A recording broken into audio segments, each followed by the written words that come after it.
First ever factory outlet Mukunda Jewelers. Christmas and New Year offers flat 10% off on VA.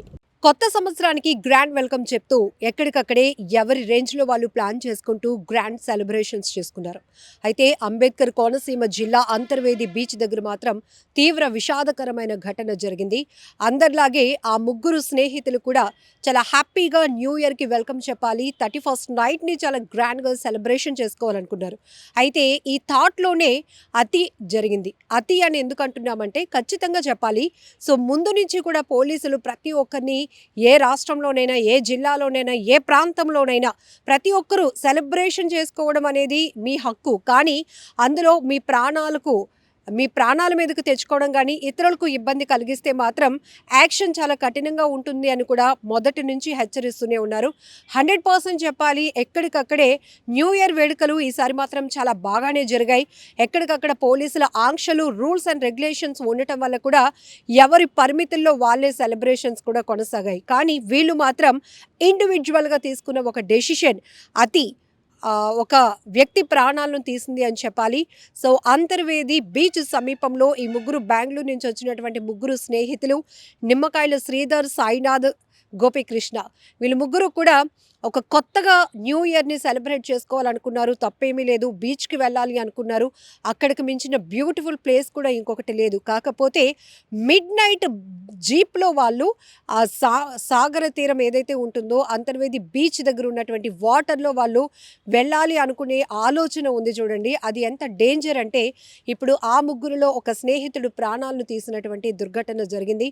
So ఇందులో ఒక్కసారిగా బీచ్లోనికి వాళ్ళు జీప్లో వెళ్తూ ఉన్న టైంలోనే గోదావరి అన్నా చెల్లెల గట్టు అంటారు, ఆ గట్టు సమీపంలో ఉన్న మలుపును వాళ్ళు గ్రహించక ఒక్కసారిగా ఆ వెహికల్తో పాటు బీచ్లోనికి, ఆ గోదావరిలోనికి దూసుకెళ్ళిపోవడం జరిగింది. దాంతో ఇద్దరు అయితే ప్రాణాలు వాళ్ళు అందులో నుంచి గెంతేసి బయటపడి ప్రాణాలు కాపాడుకోగలిగారు. కానీ జీప్తో సహా నిమ్మకాయల శ్రీధర్ అనే వ్యక్తి మాత్రం లోపలికి వెళ్ళిపోయాడు. ఇప్పటికీ కూడా స్టిల్ గాలింపు చర్యలు కొనసాగుతూనే ఉన్నప్పటికీ ఆచూకీ మాత్రం లభ్యం కాలేదు. చాలా బాధాకరం. అయితే అప్పటికే వీళ్ళందరూ పార్టీ సెలబ్రేషన్స్ కూడా చేసుకున్నట్టు తెలుస్తోంది. సో డ్రింక్లో ఉన్నారు కాబట్టి ప్రాపర్గా ఏం జరిగింది ఏంటి అనేది కూడా మిగతా ఇద్దరు చెప్పే పరిస్థితి కూడా లేదు. అయితే ఇక్కడ మనం చూడొచ్చు, ఈ అంతర్వేది బీచ్కి సమీపంలో ఉన్నటువంటి రూమ్లోనే వీళ్ళు స్టే చేశారు. ఆ తర్వాత వాళ్ళు పార్టీ సెలబ్రేట్ చేసుకున్నారు. మరి అంతలోనే ముగ్గురులో ఈ క్రేజియస్ట్ థాట్ ఎవరికి వచ్చిందో తెలియదు. కానీ అక్కడ ఉన్నదే సముద్రం ఎంత ఆహ్లాదంగా ఉంటుందో అంతే ప్రమాదకరం కూడా. అలాంటిది అర్ధరాత్రి మధ్యమత్తులో ఉన్నారు, జీప్ అంట బీచ్లోనికి వెళ్ళాలి అనేటటువంటి ఆలోచన. సో దీంతో ఒక్కసారిగా ఆ మలుపు దగ్గర ఆ లోతు కూడా గ్రహించక వాళ్ళ ఆలోచన ఏదైతే ఉందో అదే వాళ్ళ ప్రాణం మీదకు తీసుకొచ్చింది. ఇద్దరైతే ఆ జీప్లో నుంచి దూకేసి ప్రాణాలు కాపాడుకోగలిగారు. కానీ ఆ జీప్తో పాటు ఒక వ్యక్తి శ్రీధర్ మాత్రం లోపలికి వెళ్ళిపోయాడు. ఇప్పటికీ ఆచూకీ లభించలేదు. ఎంత బాధాకరమైన ఘటన. ఏమైనా చిన్నపిల్లల తెలిసి తెలియక చేస్తున్నారు అనుకోవడానికి ఇంత మెచ్యూరిటీ. బెంగళూరులో వీళ్ళు జాబ్ హోల్డర్స్, ఎంత ఆలోచన ఉండాలి. ఆహ్లాదంగా సెలబ్రేట్ చేసుకోవాలనే ఆలోచన ఏమాత్రం తప్పు కాదు. పోలీసులు కూడా చెప్పారు, మీరు కానీ లేకపోతే మీరు ఇతరులకు కానీ ఏమైనా ఇబ్బంది పెడితే మాత్రం ఖచ్చితంగా ఓపెన్గా మీరు ఎలాంటి సెలబ్రేషన్స్ కానీ ఇబ్బందికరంగా చేస్తే మాత్రం ఖచ్చితంగా ఉపేక్షించేది లేదు అంటూ హెచ్చరించారు. అయితే అనేక ప్రాంతాల్లో పోలీసుల గస్తీ కూడా బలంగానే కొనసాగింది. ఈవెన్ బీచ్ తీర ప్రాంతాల్లో కూడా హెవీ వెహికల్స్ని అలౌ చేయడం కూడా ఆపేశారు. పర్టికులర్ టైం రెస్ట్రిక్షన్స్ కూడా పెట్టారు. అలాంటిది ఇప్పుడు అంతర్వేది బీచ్ సమీపంలో ఉన్నటువంటి హోటల్లో వీళ్ళు అంటే రూమ్లో స్టే చేయడం వల్ల ఆల్రెడీ వెహికల్ అక్కడ ఉంటుంది. ఆ వెహికల్ని తీసుకొని వీళ్ళు వెళ్ళటం అనేది ఈవెన్ హోటల్ వాళ్ళైనా ఒకవేళ రెస్టారెంట్కి సంబంధించి వాళ్ళు కూడా ఆ బీచ్ని వెహికల్ని బీచ్ లోపలికి తీసుకెళ్తున్నప్పుడు అడ్డుకున్నా బాగుండు, లేకపోతే అక్కడ ఏమైనా గస్తీ ఉన్నా బాగుండు, అసలు వీళ్ళు వెళ్లకుండా ఉంటే ఇంకా బాగుండు. కానీ ఇక్కడ చూడండి, అంత న్యూ ఇయర్ వేడుకలు సెలబ్రేట్ చేసుకోవాలి, ఒక స్వీట్ మెమొరీగా ఉండాలి, ముగ్గురు స్నేహితులు కలిసి హ్యాపీగా ఎంజాయ్ చేయాలి అనుకున్నారు. కానీ వాళ్ళ ఆలోచన ఆఖరికి అది విషాదంగా మార్చినటువంటి దుర్ఘటనగానే దీన్ని చెప్పాలి. ఎన్నిసార్లు చెప్పాలి, ఎంత చెప్పాలి అర్థం కావటం లేదు. తరచుగా జరుగుతున్నటువంటి ఇట్లాంటి నేర ఘటనలు చూస్తుంటే, విషాదకర వార్తలు చూస్తుంటే, అందులో వాళ్ళు చేసిన మిస్టేక్ కూడా వెరీ క్లియర్‌గా అటు పోలీసులు, మీడియా ద్వారా చెప్తూనే ఉన్నాం. అంటే ఆలోచన లేకపోవడం, సెల్ఫ్ కంట్రోల్ అనేది లేకపోవడం వల్ల కూడా ఒక్కొక్కసారి ఆ క్యూరియాసిటీలో, అత్యుత్సాహంలో తీసుకుంటున్న నిర్ణయాలు కూడా ఎలా ప్రాణాల మీదకు తెస్తున్నాయో చెప్తూనే ఉంటున్నాం, చూస్తూనే ఉంటున్నారు. అయినా కూడా ఎవరిలో మార్పు రావటం లేదు. ముఖ్యంగా టీనేజర్స్.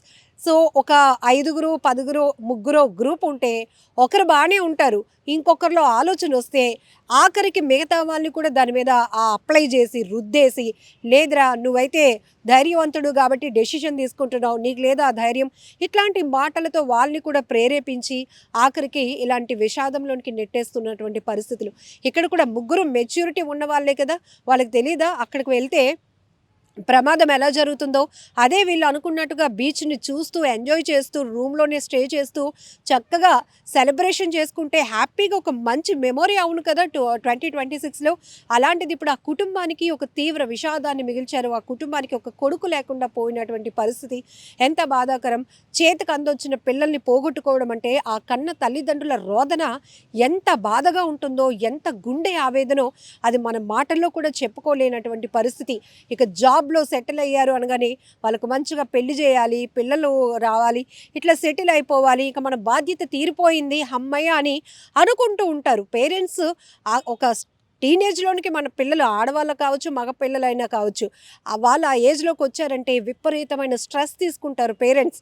మంచిగా చదివించాం, మంచి జాబ్ వచ్చింది, వాళ్ళకి పెళ్లి చేసి పంపిస్తే ఇంకా హ్యాపీ అనుకుంటారు. ఇంకా మన బాధ్యత తీరింది, మనల్ని వాళ్ళు చూసుకుంటారు, మనం రిలాక్స్ అవ్వచ్చు అని వాళ్ళు ఎన్నో కలలు కంటారు.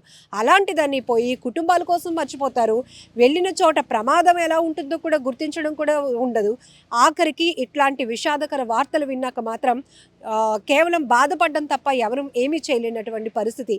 But youth, teenagers, be careful. మీరు చేసే ప్రతి పని మిమ్మల్ని ఇబ్బంది పెట్టడం కాదు, మీ కుటుంబాన్ని ఇబ్బందుల పాలు చేస్తుంది. మీ కుటుంబానికి తీవ్ర శోకాన్ని మిగిల్చేటటువంటి ప్రమాదం ఉంది కాబట్టి జాగ్రత్తగా ఉండండి. ఏది ఏమైనప్పటికీ కూడా న్యూ ఇయర్ రోజున ఇట్లాంటి విషాదకర వార్త అంబేద్కర్ కోనసీమ జిల్లా అంతర్వేది బీచ్ దగ్గర జరగటం అనేది చాలా బాధాకరమైన దుర్ఘటన.